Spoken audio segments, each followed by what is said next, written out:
So anyway, it's a great pleasure to be here. As you can see, we're a little challenged with the slides. So I'm going to rely a little bit more on talking and a little bit less on the visuals. But if you can't read something, just wave your hands and I'll explain a little bit more about what's on the slide. And maybe it will improve as the sun moves a little bit over the next little while.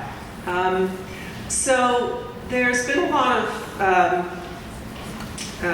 of workshops and talks and so forth over the last couple of days with the summit, which are dealing with concrete initiatives sort of on the ground to make a new economy. So things like the new food systems, new local food systems, and people have probably been talking about local currency and community renewable energy, and the kinds of things that have been discussed here over the last couple of days are happening all around the country and are very exciting building blocks and the sort of bubbling up of the new economy. And it's all fantastic stuff. I thought I would step back from sort of these more concrete examples of the kinds of things that people are doing today to talk about some of what in economics we would call macroeconomics, or some of the big questions around how it all adds up to a system and a different kind of economy, because this is one of the questions that many of us in this field are thinking about. We can, and Garl Perovitz may have talked about this. Did he talk about projectism on Thursday? He frequently does. So we've got lots of amazing projects going on. And one of the things we need to do is think about how all those projects fit together into a whole economy, and how that economy sort of operates over time, and what some of the big principles of that economy are. We know, for example, that capitalist economies or market-driven economies have operated primarily on principles of growth and a sort of grow or die dimension, that jobs trickle down from growth when those economies are working well. What would a different kind of economy look like? So I'm going to start by looking primarily at one dimension of that, which is how we use our time, and then I'm going to show how thinking about time use and different kinds of time use actually then leads us into thinking about a variety of other sorts of new economy practices. Before I do that, I want to mention that most of what I'm talking about today comes out of my most recent book, which was entitled Plenitude in the hardback, and the paperback was retitled by the publisher to be called True Wealth, and I see there's some copies of it on the back table. So if you want to look in depth at some of these issues more, that's where I've written about it. And also, there are a lot of talks, and I have a cool little 4-minute animation about the model on the web, and there's a lot available online. To a large extent, the initiatives for a new economy are coming out of the failings of the old economy, and I thought it might be useful just to mention what a couple of these are, because each of these in some ways has a sort of new economy sector that's associated with it. And I'm not going to be covering all of them, as I say, a lot of them have been talked about. But perhaps the most, in some ways, most obvious or most dramatic failing of the old economy was brought home to us in 2008 when the financial system froze up and we had a global financial panic, the first global financial panic in the contemporary age that we've had. And this came as a result of something that we call financialization, which means the growing role and importance of finance in the economy. So by the end of it, and this one is particularly hard to see, but the blue line is the fraction of all of the value-added, all of the profits in the economy that are going to the financial sector. In the 1960s, when the financial sector was operating pretty well relative to the rest of the economy, so that means all non-financial corporations, so that would include not just manufacturing and mining, but also service and so forth, profits and non-profits. Financial sector was taking maybe about 6, 8, 10% of all the profits. By the peak year of 2007, before the crash, the financial sector was sucking up 45% of all the profits that were being generated in the economy. So it was like a vacuum cleaner in a certain sense, sucking value out of the economy and very much behind the hollowing out of manufacturing, the hollowing out of local economies, the kinds of things that people in local areas have experienced all around the country. Now, with the crash, the financial sector profits, of course, disappeared, but since the recovery, quote-unquote recovery, which began in 2010, their profits have rebounded quite a bit. And we see daily the debates about this going on, and I have here two acronyms, too big to fail, about which there is still a fight going on in Washington because, in fact, the too big to fail problem has gotten worse, not better, since the crash, despite Dodd-Frank and attempts to regulate the financial situation. And then also a new acronym which has come about as people have tried to hold the people responsible for this crash, hold them responsible, as for example in the savings and loan crash decades earlier in the 80s, when many of the people involved in malfeasance and criminal activity went to jail. But too big to fail also seems to turn into too big to jail. So we have a serious problem of financial sector being far too powerful and distorting the operation of the rest of the economy in ways that are very materially undermining people's well-being. Second point, very well known, since Occupy is the flowing of income to the top 1% of the population. When we started looking at the growing maldistribution of income in this country in the 1970s, because that's when the trend turned around. From the Second World War until the mid-1970s, economic growth in this country was leading to a more and more equal distribution of income. People at the bottom were being raised up. People at the top were getting closer to the middle. The middle class was growing, so we were becoming more equal as a society. That began to turn around in the mid-1970s. Most people weren't aware of that, and it was really the sort of older generation of people who today would be called new economists who began pointing to this. But in the 90s, we talked about the 80% and the 20% because the top 20 was pulling away from the bottom 80. But as the 2000s, particularly beginning in the 90s and then into the 2000s, it was no longer 20 and 80. It was 1 and 99. And of course, that's the statistic that Occupy pushed into the public discourse. Since the downturn, all of the gains of the recovery have gone again to that 1%. So despite the trauma of this incredible collapse we had, the system remained in these essentials on financialization, on income inequality and so forth, the same. We have not solved these problems, and in fact, they are intensifying in some ways. And Occupy talked about distribution of income, but the distribution of wealth is much more unequal than the distribution of income. The top 1% of the population has 38% of all the wealth. The top 5% of the population has 74%, or just about 3/4 of all the wealth in this country.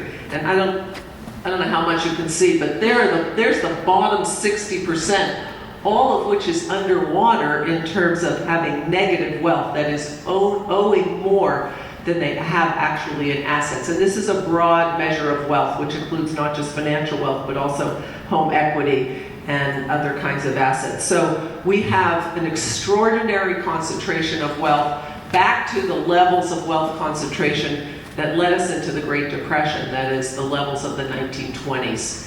When you get those really unequal distributions of wealth, you have a system that can't function. And here's a graph that explains in part why people don't have purchasing power across the spectrum. Purchasing power is highly concentrated in that few percentage of people who have income and wealth.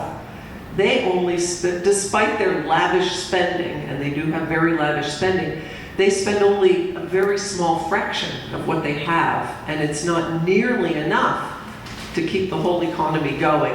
So when you get lots of inequality, we call this the Keynesian problem, because this is what Keynes was looking at back in the 20s and 30s. Another period, the 20s were another period of growing inequality that led to the collapse of the 1930s in this country.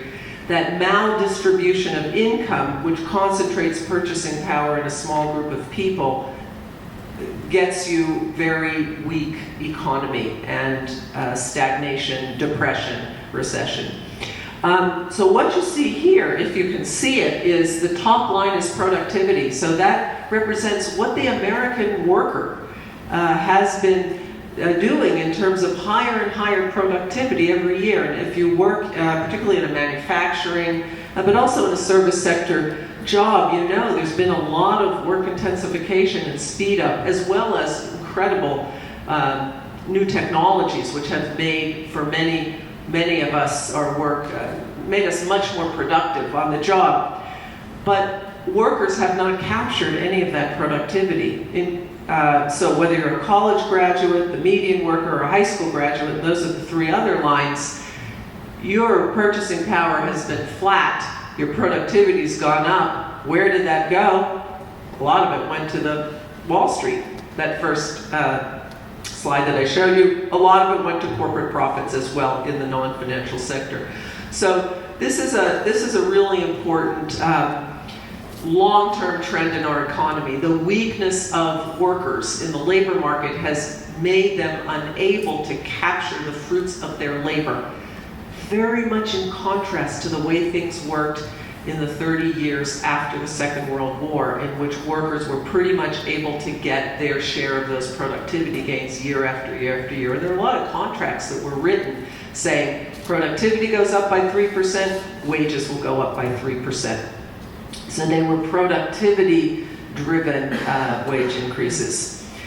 Not surprisingly, this has led to tremendous imbalance in the labor market. We're very aware of it now after the downturn, because unemployment has been so high, because we had 8 million jobs lost almost immediately, and then a growing shortfall of jobs as the economy has been generating fewer jobs than we have new entrants into the labor market. So it's been really hard to make up those 8 million that we lost with the recession originally. But the imbalance of the labor market began much earlier. In fact, beginning in the 1970s, you start to have an underlying growth of structural unemployment and underemployment that has been increasing over those decades. Not a lot of attention being paid to it, because you do have the ups and downs, and you had a period during the Clinton presidency when the economy was growing very rapidly for a couple of years, and unemployment did go down for a brief period of time. But if you look over this whole period of the last 50 years, 40 years really, or 45, you see that growing underlying weakness in the labor market. What you see here is there are still in the neighborhood of about 24 million people who lack adequate work. The number of people who are searching for a job for every available position in the economy is still well over 3. It was up to about, I think, maybe over 6 at the height of the recession.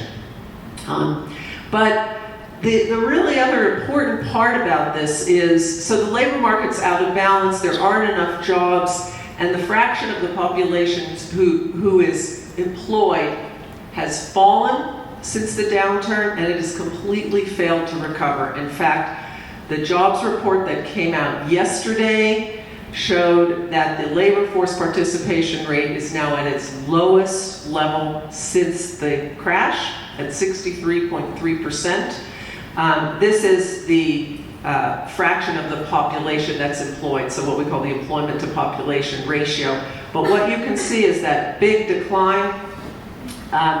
Employment to population fell, and it has absolutely leveled off since then. The better news on the unemployment rate is mostly because more and more people are dropping out of the labor force, discouraged. And from the point of view of new economics, of course, I mean, this is a problem, but it also represents an opportunity. It's an opportunity for people who have lost faith in what I call in my book the business as usual economy, to start creating new kinds of enterprises, new kinds of economies, whether they're in food or energy or in housing, in retail, across the board, lots of new initiatives, particularly focusing on meeting the basic needs of people, rather than waiting for that some economy out there to deliver jobs, which increasingly it looks like it is not going to. And of course, predictable kinds of results of an imbalance in the labor market and rising poverty being very important, because for the most part people get their income through their connection to the labor market and the hours of work that they're able to find in the labor market. So we have record numbers of food stamp, record kinds of poverty.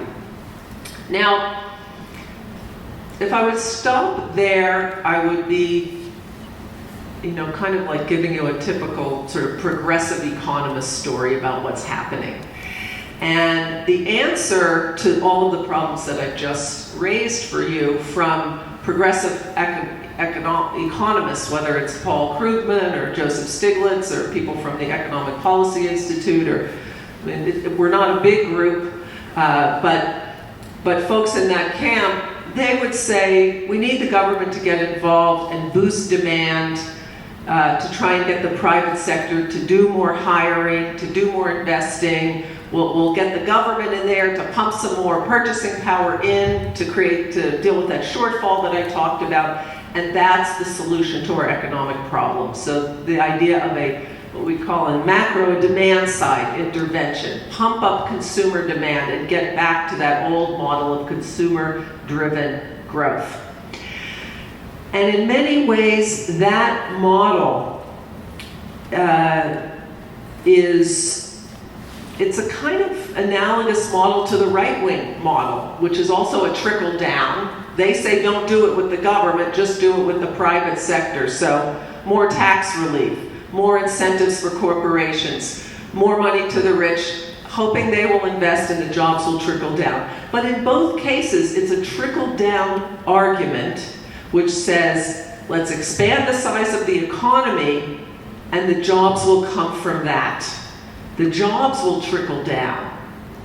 The standard use of trickle down is more about taxes and so forth, but their economic policy around employment is also trickle down. We can't go down that route anymore. One reason is the jobs aren't trickling down. So we've had a lot of growth, but these days we have jobless growth. Why is that? One reason has to do with new technologies. We have a tremendous amount of labor displacing investment going on. These technologies can wipe out jobs really rapidly. And in many ways we could think, well, that's a good thing. We can have machines now do a lot of tedious labor that we used to have people to do.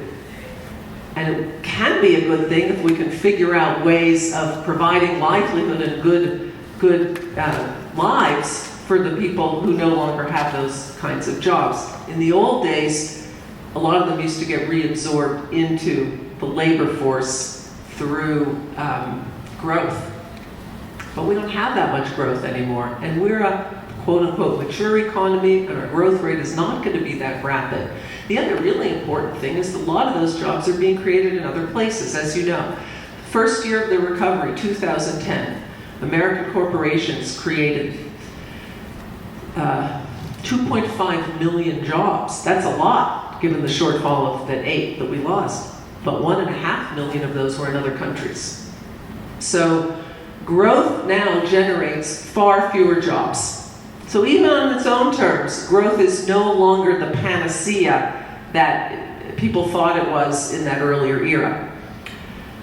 But there's another problem with growth, which is that the faster and the more we grow, the more we contribute to the climate crisis. And so here's a slide of the warming planet. These are temperature anomalies. If you can see the red there, all of those red measurements are years in which the temperature exceeded the long-run normal temperature of the planet. And so beginning in the 1920s, we start to get creeping up temperature, and of course now we have a planet that is quite visibly and palpably, sensually, we can feel it warming.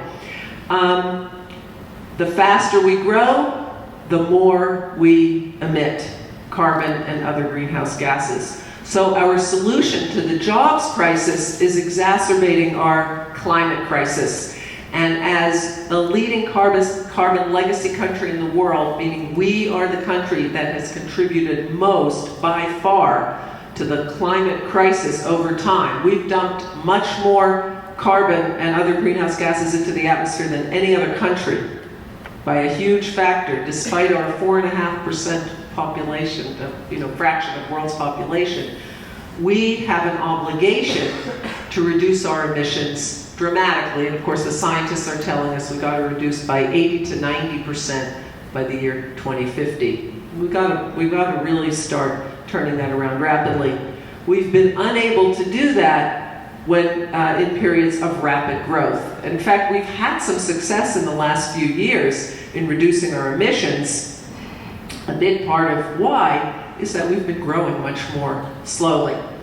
So, and these are global CO2 emissions. We're nowhere near turning around the emissions trajectory on a global level. The wealthy countries of Europe are really starting to do something, and their emissions are coming down quite significantly. I'm going to show you something about that in a minute. The U.S. has been really a tremendous laggard in terms of meeting its climate obligations, as has Canada. You have heard, and you will continue to hear, a lot of talk about how China and India are the problem in terms of climate. Oh, we're not going to be able to solve the climate crisis because of China and India. Look at China, it's emitting like crazy. Of course, China is now emitting more in toto than the United States in terms of the total volume of emissions. But let's look at the per capita emissions. The US remains a really outsized emitter from the point of view of per capita. You can see the last two on the left, I hope, are India and China. These are the per capita at a small fraction.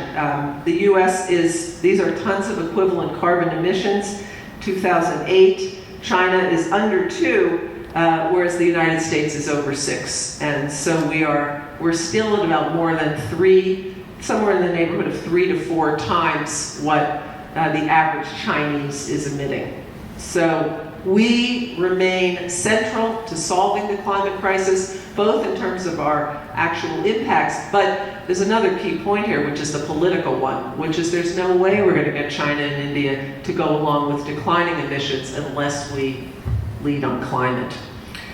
The last thing I want to say about growth, and a key part of new economics is to sort of move us out of what I call in my book physophilia, or love of growth, the kind of growth imperative, the idea that growth is going to solve all our problems, that it's a panacea, is now tremendous amount of research which is being done on the relationship between growth and well-being, or often we talk about happiness, subjective well-being, which we ask people, how well they're doing and so forth. There was a time, so the 50s, the 60s, into the 70s, when the relationship between growth and well-being was closer. Here you see, this is a famous statistic which says that the happiness of people, and the very happiness of people in the United States has not gone up at all since the 1950s. So when you ask the population, how are you, all told, how are things going for you these days, would you say you are unhappy, somewhat happy, etc., all the way up to very happy? The fraction of very happy people peaked in 1957. Famous statistic. Average income has gone up a lot since 1957. And when you look all around the world, you have lots and lots of cases of countries which have rapid increases in income, but their happiness levels aren't rising.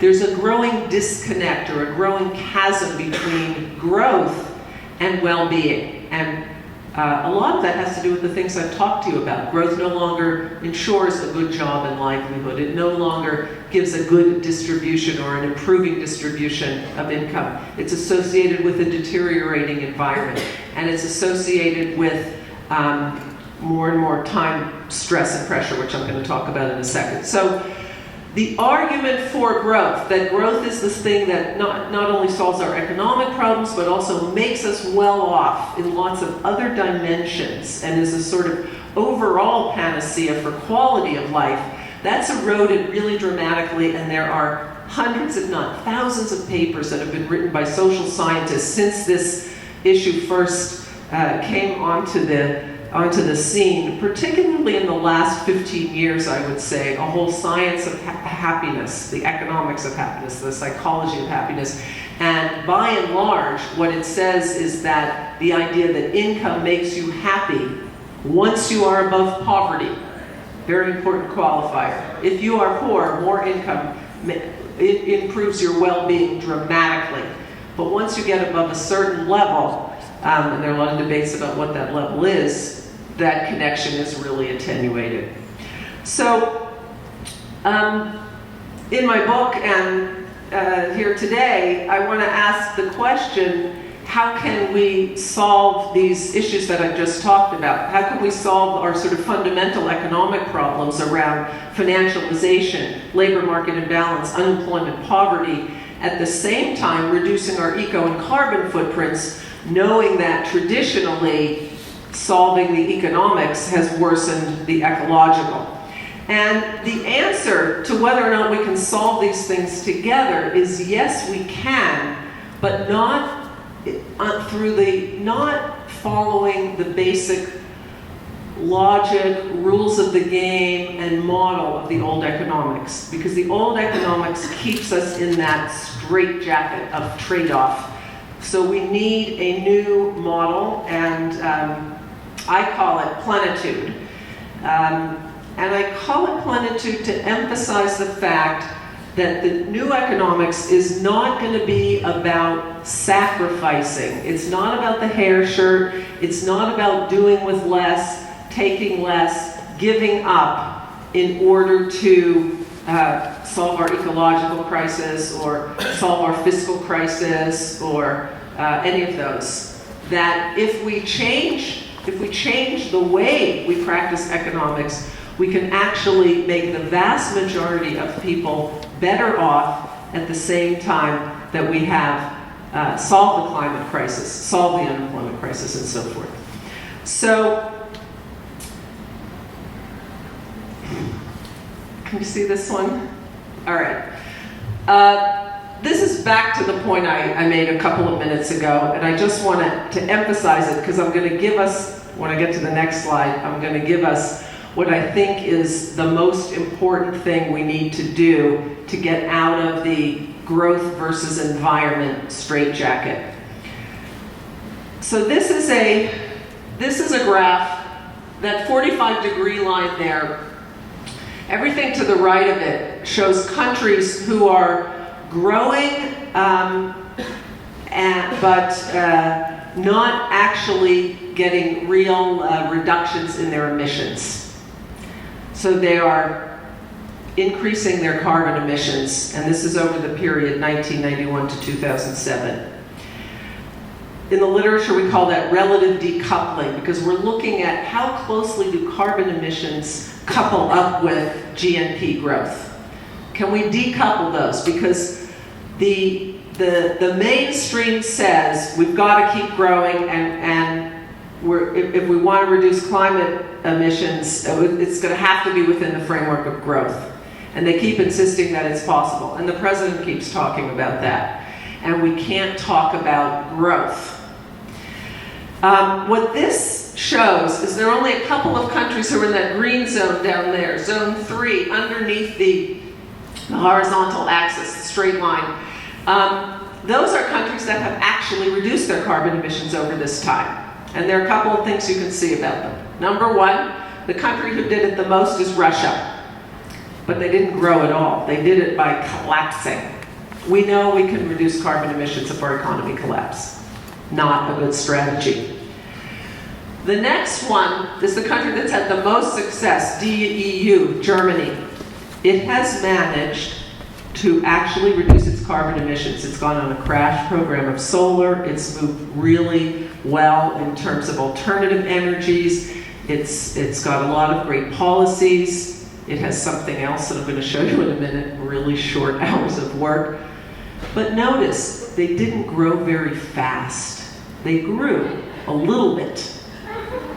But the only countries that are below that line are countries that didn't grow very fast. Any country that grows very fast, what happens is that all of the technological improvements that it's making in energy efficiency, all of the new alternative energy that it's putting in, that gets overwhelmed by the increasing scale of the economy. And you can see that really clearly from these data. So the big, I think there's the technological, there's the shift to alternative energy and so forth. Clean energy, absolutely central. We can't solve climate without it.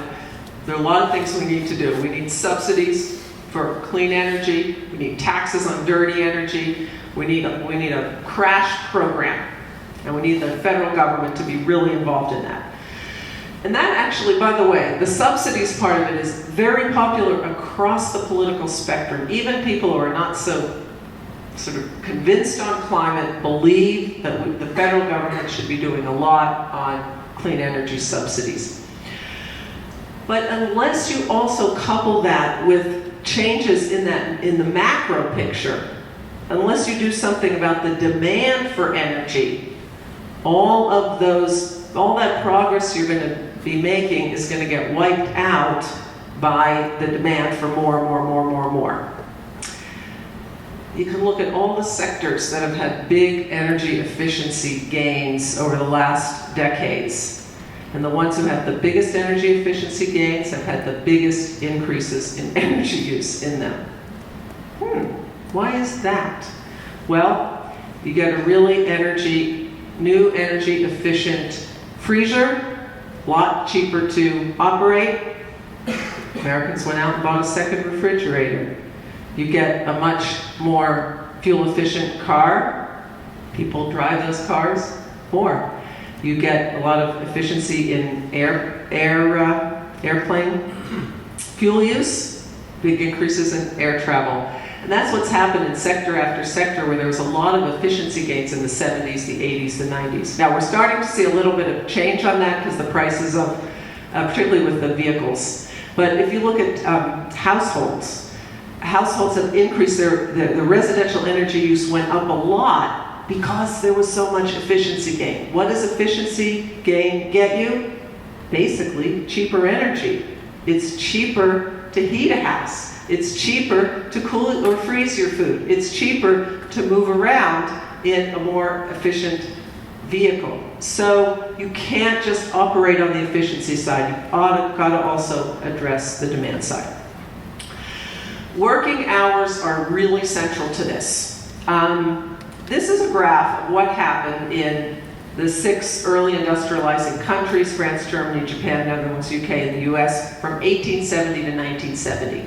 And what it shows is that over that period of time, all of these countries reduced average annual hours of work by a huge amount, almost by half in some of these cases. So they all started out at about 3,000 hours a year. That's a 60-hour work week, 50 weeks a year. That was the norm in all of these countries. But productivity growth and rising incomes led to shorter and shorter hours of work. Workers struggled hard to get that. The government came in and helped with labor laws and so forth. But everyone was on that path, and the United States led that path. We were the leader in work time reduction, and in 1950 we had the lowest working hours of any country in the industrialized world. That's a surprise to people because we think of ourselves as a really long hours country, and that the Europeans are the ones who don't work so hard. But after 1970, 1973 is the data here, things really changed. And we are now the yellow line. I don't know if you could see it, but in terms of this data, which is coming from employers, work time reduction stopped in the United States. It continued everywhere else. So Germany, which has had all that fantastic success in reducing their carbon emissions, has hours of work that are about 350 hours less per year than Americans. The Netherlands has even lower working hours. They have longer vacations, they have shorter work weeks, they have a lot more people on good part-time jobs. Here you see the US diverged from all these other countries whose working hours continued to decline. And in fact, if you look at data by the person, which allows us to account for second and third jobs, our working hours went up by quite a lot. They went up by over 200 hours a year until the peak of the 2007. Now, they always fall in a recession. So this is key. It's key to why our unemployment is so high, because we have more and more jobs in which people have very long hours. So we talk a lot about the distributions of income and the distributions of wealth. We also have to talk about the distributions of hours, the distribution of work, which has gotten more and more maldistributed. A group of people working more hours than they want, and a growing group of people who are underemployed and underemployed, who can't get enough hours. On average, the hours have been rising over most of this period, but the distributions are getting really skewed. So addressing the distribution of hours, bringing down average hours of work, and sharing the work more equitably is absolutely central to solving our jobs crisis, solving our livelihoods and our poverty crisis. And it turns out that it's also absolutely central to solving our climate crisis. And this is a graph that is going to be really hard to see, and I'll tell you what's behind this. This is for the ecological footprint. I can also do it for the carbon footprint. I can do it for carbon emissions. And I have now a much more fully worked out model of this that's coming out in a journal soon.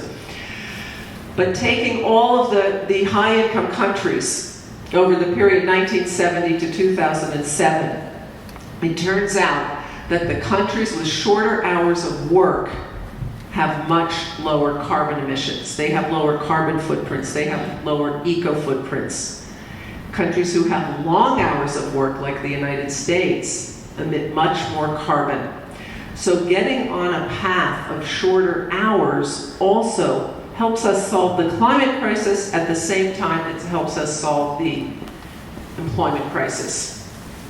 Now, why is that? What is the connection between hours of work and climate and eco outcomes more generally?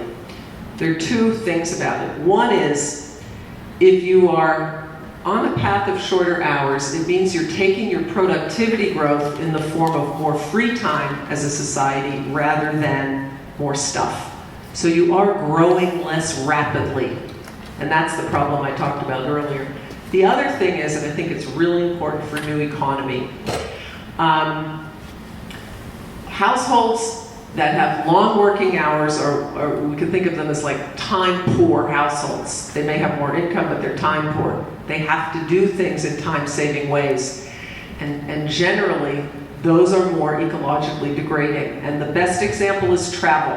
The faster you want to get somewhere, the more carbon-intensive your travel is, all the way up from walking to car, walking to train to car, to airplane. Fastest way to get somewhere is an airplane, by far the most carbon intensive.